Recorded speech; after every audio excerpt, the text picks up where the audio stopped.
मैं आप लोगों को एक कहानी सुनाने जा रहा हूँ जो कि मेरे द्वारा लिखी गई है, जिसका शीर्षक है घमंडी राजा। जो कि इस तरह है। बहुत समय पहले की बात है। एक राजा था जिसका कि नाम मंगल था।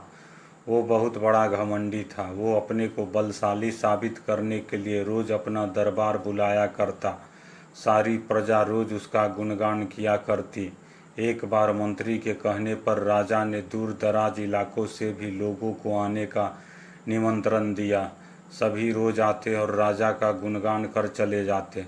राजा मंगल यह सब देख बहुत प्रसन्न होता। एक दिन एक साधु राजा के दरबार में आया और वो राजा का गुणगान न कर संसार को रचने वाले भगवान का गुणगान करने लगा और कहने लगा, इस संसार को चलाने वाले न तो आप है और न ही मैं। हम सब उसके आगे तुच्छ प्राणी है। सबसे बड़ा और ताकतवर वही है। राजा मंगल यह सब सुनकर क्रोधित हो जाता है और उसे धक्के मारकर दरबार से बाहर निकालने का आदेश देता है।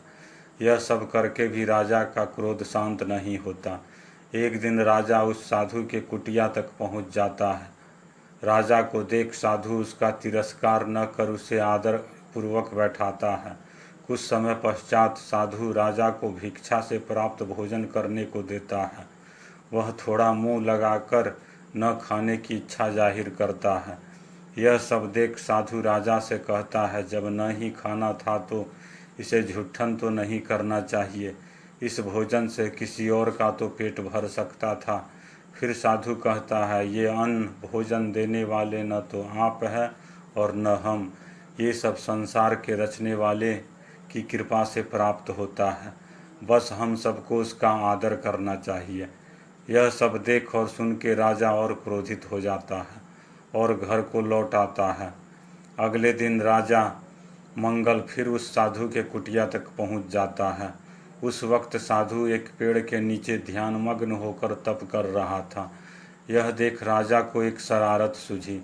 उसने उस मधुमक्खी के छत्ते पर प्रहार किया जिस पेड़ के नीचे साधु बैठा था।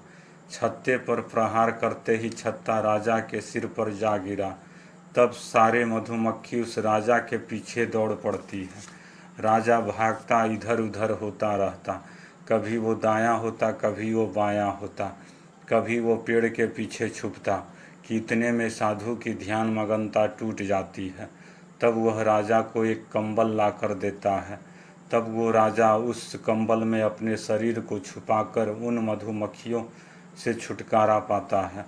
यह सब देख साधु राजा से कहता है, जो अपने शरीर की रक्षा स्वयं इन छोटे छोटे मधुमक्खियों से नहीं कर सकता है, वे दूसरे की क्या रक्षा करेगा। दूसरे का हित ऐसी कैसे हो सकता है। यह सब सुन राजा बहुत लज्जित होता है। यह कहानी हमें यह सिखलाती है कि हम सबको कभी भी किसी बात का घमंड नहीं करना चाहिए और खुद को कभी भी बड़ा साबित करने से बचना चाहिए। और इस कहानी से हमें यह भी सीख मिलती है कि कभी भी हमें यह नहीं समझना चाहिए कि हम सबसे ताकतवर हैं और सबसे बलशाली है। राजा जो कि सबसे बलशाली कहलाता है, वो भी मधुमक्खियों के आगे बहुत छोटा हो जाता है और अपनी जान नहीं बचा पाता। कहने का अर्थ है, अगर हम बलशाली समझते हैं तो वह अहंकार है, घमंड है। हर आदमी को इससे बचना चाहिए।